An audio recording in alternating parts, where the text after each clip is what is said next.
Well, hello there. My name is Robert Baker. Welcome to Guitar Control. And today we're going to do something a little bit different. I have 6 tips for beginners. So we have all kinds of lessons on here geared towards the people who are maybe just completely freshly starting, kind of getting their feet wet. You know, you got some chords under your fingers, stuff like that. We have a lot of content here for you.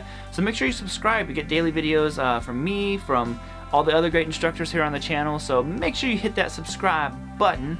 And let's go ahead and just dive into this one for a minute. So tip number 1 would be for the absolute beginner who maybe you're trying to figure out what guitar to even pick for yourself. And one thing I highly recommend is go for a guitar that is comfortable to play. Now obviously each guitar is going to be comfortable for different players for different reasons, but like a guitar like this has something called comfort cuts on it and stuff like that that makes it sit very comfortably on your body, even like just the fin, the way it's cut. And you know, I know it's easy, especially if you're into like metal and stuff like that and you want to go for the real pointy shaped guitars, stuff like that. Those might not be the best option in the beginning. So, you know, you want to go with a guitar that's going to be easy to sit and play. A lot of the V guitars, you have to, they're basically, you know, you stand and play, and you can play them like this if you want to, but, you know, they might not be the most comfortable to sit for long periods of time and play. So I recommend starting on a guitar that is comfortable for you, if you know, because you're going to be sitting a lot when you're practicing. So that'd be tip number 1. You know, before you even pick up the guitar, find one that's comfortable that you can actually sit. And I know even holding a guitar is kind of weird at first, but just sit there and have someone who knows what they're doing, like, you know, a sales clerk, whatever. Like, how do I hold the guitar? What do I do with it? And have them help you with it. That way you can kind of be like, okay, this one kind of just fits up against your body, real nice and comfortable. So that would be tip number 1. Tip number 2, this one is going right up to the top, and that is use your pinky. I know there's plenty of famous guitar players in the world who do not use their pinky. I know that. I know. But I'm going to recommend you use your pinky, because one thing you notice, a lot of those guys who do not use their pinky don't really do a lot of like big chord stretches and stuff like that. You know, not that there's anything like you have to do that, but you know, I'm just gonna throw it out there. Use your pinky. It was something that luckily the guitar players I was around when I was first starting to play, they stressed. My dad and, you know, his friend Robbie, who they're all like good guitar players. They're like, dude, you got to use your pinky. And I did it right from the beginning, and I'm very thankful that I did. Especially combinations like 1, 3, 4. You know, a lot of people tend to do that and do this. I say be able to do both. But that is the make sure you are incorporating your pinky into your practice routine. You gotta do it. Alright, number 3 is how you are holding your pick. Now it's very common. Let me get you guys in focus here. Let's see. Alright, now you should be in focus. So a lot of times beginners tend to hold the pick real far out like that, and what happens is it really digs into the strings. So what I want you to do is I want you to try to practice holding it with a little bit of the pick sticking out. Now, this is something that no one told me in the beginning. I found later on how helpful this was. You can see now, you can see where my thumb is. So I play with a very small amount of the pick sticking out. And what happens is this helps you from digging into the strings too much. A lot of times when you're a beginner, you tend to play like this.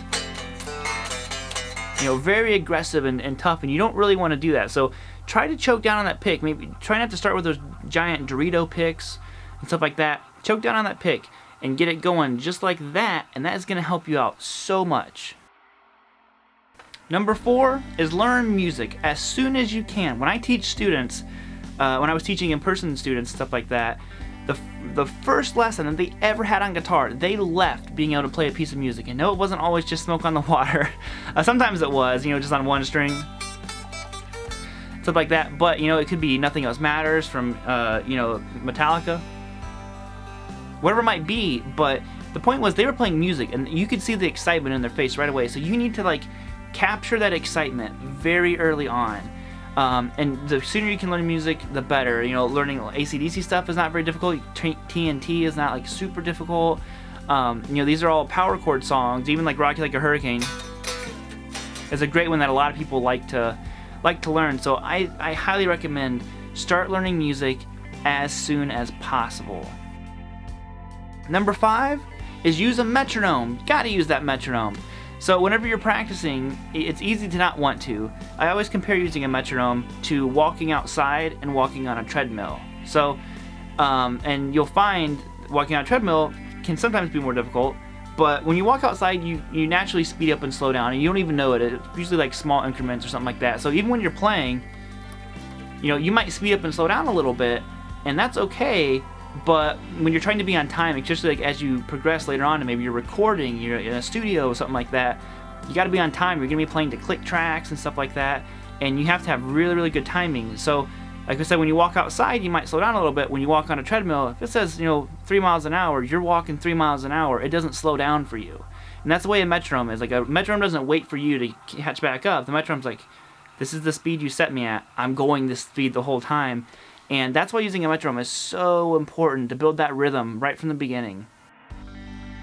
Number 6 can be an easy one to not think about, but to listen to older, more experienced players and take their advice to heart sometimes. So there's going to be some players who are going to recommend stuff to you who probably aren't much more advanced than what you are.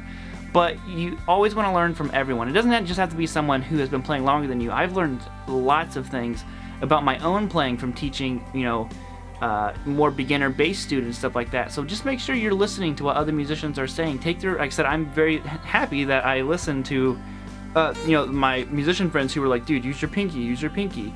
And I did that, alternate pick, stuff like that. So many things about, early on that help shape and make life so much easier for me, as I progress as a player. There's all kinds of other tips you could have. Make sure you alternate pick in the beginning. And build up your left hand stamina, all kinds of stuff. You drop your thumb behind the neck. There's so many tips out there, but this is just 6 of them that I thought are going to be really helpful if you're a beginner. So I hope that helped, and make sure you guys hit that subscribe button for more videos from me and the gang here on Guitar Control, and we'll see you later.